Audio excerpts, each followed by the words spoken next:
foolish to underestimate sort of Russia's own resilience in this.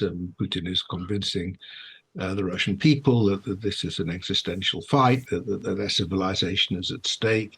And the mobilization from last September certainly made a difference. It allowed them to stabilize the front lines. Well, the Russian spring offensive appears to have started.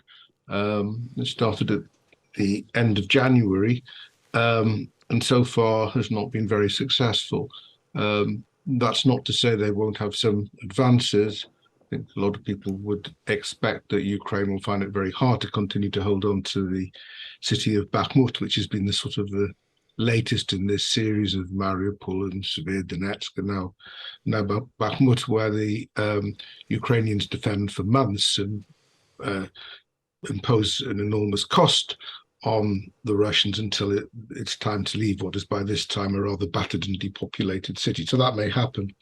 But elsewhere, they've lost a lot of people over the last month. They've been relying on a combination of artillery barrages and infantry, and where they've used armor that hasn't been successful. So I think the stage we're at the moment is seeing how this offensive, such as it is, develops, and with the risk for Russia that if they expend too much on not getting very far, by the time the Ukrainians are ready for their offensive, and that really won't be seriously for a few more weeks, even a month or two, because they're waiting to get in all the Western equipment and learn how to use it and sort out its logistics and so on.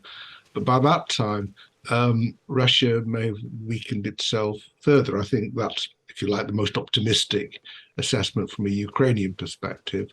Pessimistic assessment is that both sides find offensives very difficult because the advantages accrue to the defense in this sort of warfare. President Zelensky, of course, this week has marked the anniversary, asking for more assistance, more military support. On the basis of what has been pledged and delivered so far, do you see that as being enough to be a potential game changer? It's a game changer. What's coming is a game changer in the sense that Russia is now putting together what would be the equivalent of 1.5 NATO divisions, armored divisions, with the capacity to punch through in a maneuver offensive, which the Russians seem to have very little capacity for maneuver left. But ammunition is being used up at a tremendous rate by both sides. Both sides are experiencing, shortages.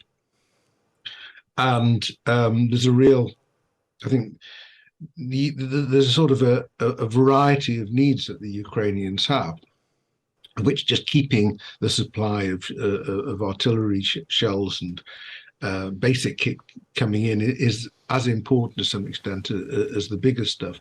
They'll always want more. There's always things, and aircraft is the latest issue. I think it'll be a while before they get Western aircraft.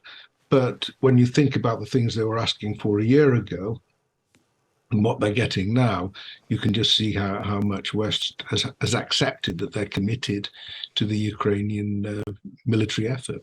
And with the tanks, is that enough? The number of tanks, the operability of them for a counteroffensive, which again, some people are talking about maybe a counteroffensive to the south towards the Sea of Azov and Crimea. Yeah, it's not just the tanks, it's the infantry fighting vehicles, the Bradleys and the Marders from Germany, that will make a difference. It's the air defences that allow them to deal with what seems to be a still rather feeble Russian air force.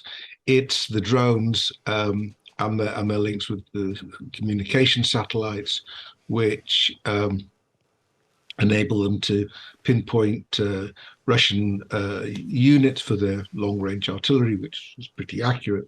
So it's all of these things. It's not. I mean, tanks is important, but even without tanks, there's an awful lot of very important equipment coming in. And there is a view, however, from Western pessimists that in the end, Russia just has so much more strength in numbers that in the end, it will be able to hold its position. Do you agree with that? Not completely. I mean, yes. I mean, it's foolish to underestimate sort of Russia's own resilience in this. Putin is convincing the Russian people that this is an existential fight, that their civilization is at stake. And the mobilization from last September certainly made a difference. It allowed them to stabilize the front lines. It helped them defensively. It hasn't really helped them that much offensively as yet.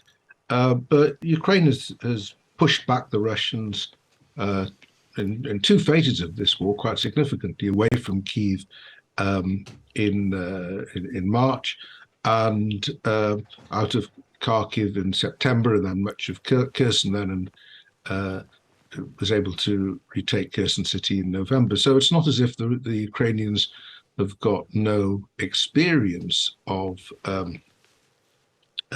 successful offensive, but it's difficult, and I think one doesn't want to become prey to wishful thinking here. It's difficult, and it will take a lot. But I think the idea that the Russians, in the end, have always got the strength to prevail doesn't add up.